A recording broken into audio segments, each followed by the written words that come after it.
জিনার চেয়েও ভয়াবহ অপরাধের নাম হলো গীবত। একজন মানুষ জিনা করছে, সি কাজটা করলো কি জঘন্য অপরাধ। এর চেয়েও বেশি অপরাধ আমরা অহরহ করে থাকি, সেটা হলো গীবতের মতো অপরাধ। আজকে আমভাবে সমাজে গীবত চলছে, গীবতের প্রচলন সমাজে বিস্তার লাভ করেছে। গীবত একটি মারাত্মক অপরাধ। যে কন্টিনিউ গীবত করে তার নাম মুনাফিকের খাতায় লেখা হয়, যে কন্টিনিউ গীবত করতে থাকে। এই আয়াত যখন নাজিল হয়, প্রেক্ষাপটটা কেমন ছিল শানে নজুল আপনাদেরকে শোনাই। যে তোমরা কি মৃত ভাইয়ের গোস্ত খাইতে ভালোবাসো? না, খাইতে ভালোবাসি না। তাহলে গীবত করব না। তো গীবত কি? গীবত হলো যে আমার দ্বারাই বুঝাই, আমার ভিতরে একটা দোষ আছে। কথা কি আমার বুঝতেছেন আপনারা? আমার ভিতরে একটা দোষ আছে।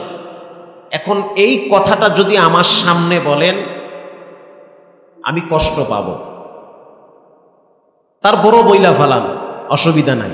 কিন্তু এই কথাটা আমার অগোচরে যদি বলেন, তাহলে এটাকে কি বলে? গীবত। আমার ভিতরে একটা অপরাধ আছে, আমার সামনে বললে আমি কষ্ট পাব। মানুষের ন্যাচারালি অভ্যাস হলো দোষ ধরায়া দিলেও সে কষ্ট পায়। মানে আমি অপরাধ করতেছি, করতেই থাকবো। কিন্তু একজনে যদি বলে এটা অপরাধ, তারপরেও দেখবো আমার ভিতরে জ্বালা পড়া শুরু হয়ে গেছে, করতেছি তা কি হয়েছে, আবার আর একজনে কিনলে গিয়ে আমার ঘোষাই দিবে। এই কথাগুলো আমার অবর্তমানে, আমার পিছনে আলোচনা করার নাম হলো গীবত। তবে হ্যাঁ, গীবত কখনো কখনো করা ওয়াজিব হয়ে যায়, জায়েজি না, বরং কি হয়? ওয়াজিব। কোন প্রসঙ্গে কখন ওয়াজিব হয় এ বিষয়ে সামনে আলোচনা করব। তো এই আয়াত যখন নাজিল হয়, নাজিল হওয়ার আগ মুহূর্তে একটি ঘটনা ঘটেছে, তাফসিরে এসেছে। নবী করিম সাল্লাল্লাহু আলাইহি ওয়াসাল্লামের একটি অভ্যাস ছিল, যখন তিনি সফরে বের হইতেন অথবা কোনো জামাতকে সফরের জন্য তৈরি করে দিতেন, তখন ধনী ব্যক্তিদের মাঝে একজন গরিব ব্যক্তিকে দিতেন। এই ধনী ব্যক্তিরা যেন গরিব ব্যক্তির দায় দায়িত্ব নিতে পারে, আর এই গরিব ব্যক্তিটা তাদের খেদমত করবে, এর বিনিময়ে তার দেখভাল তারা করবে। আমার কথাগুলো আপনারা বুঝতেছেন? মাশাআল্লাহ। আল্লাহর নবীর একটি অভ্যাস ছিল যে দুইজন ধনী সাহাবীর সাথে একজন গরিব সাহাবী দিত। এই ধনী সাহাবীদের খেদমত করবে, এই জন্য তার দায় দায়িত্ব তারা নিবে। তার খাওয়া দাওয়া, পোশাক আদি, জীবন জীবিকার জন্য যা প্রয়োজন, এই ধনীরা দায়িত্ব বহন করবে। এক সফরে নবীজির সাহাবী হযরত সালমান ফারসি রাদিয়াল্লাহু তাআলা আনহু, তিনি মূলত গরিব ছিলেন না, তার বাড়ি ছিল পারস্যে। তিনি একজন ধর্মযাজকের সন্তান ছিল। তিনি ওখান থেকে হিজরত করে তিনি মদিনায় এসেছে। লম্বা ইতিহাস সালমান ফারসির। তো মদিনায় আসার পরে তিনি, তখন তো গরিব, তার তো অর্থকড়ি ছিল না, হিজরত করে চলে এসেছে। তো সালমান ফারসিকে বলা হইল, তুমি এই ধনী দুইজন ব্যক্তির খেদমত করবে, তোমার কি কোনো প্রবলেম আছে? তিনি বলল, কোনো অসুবিধা নাই, আমার জন্য এটা ভালো। আরো এরা দুইজন আপনার সাহাবী, আমি তাদের খেদমত করব, তারাও আমার দেখাশোনা করবে।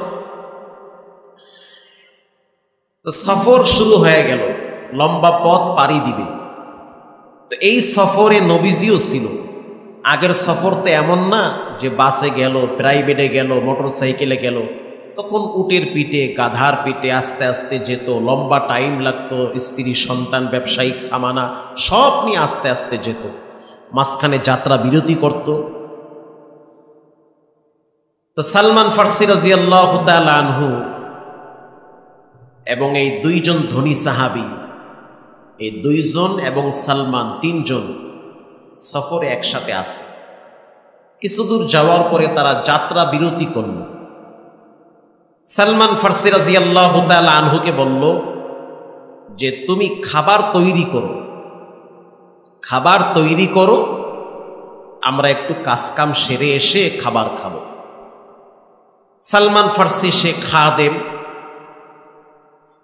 তো তাকে যে বলছে খাবার তৈরি করো, সে তো খাবার তৈরির কথা ভুলে গেছে, তার এমন ঘুম আসছে সে ঘুমায় গেছে।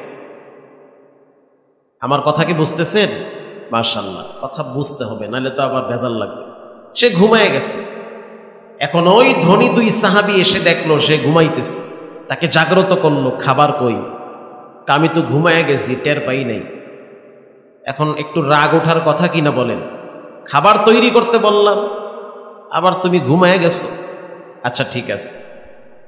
সে বলতেছে খাবারও তো তেমন নাই, তো খাবার তৈরি করতে হবে না, তুমি এক কাজ করো, তুমি নবীর দরবারে যাও, নবীর কাছে গিয়ে কিছু খাবার নিয়ে আসো।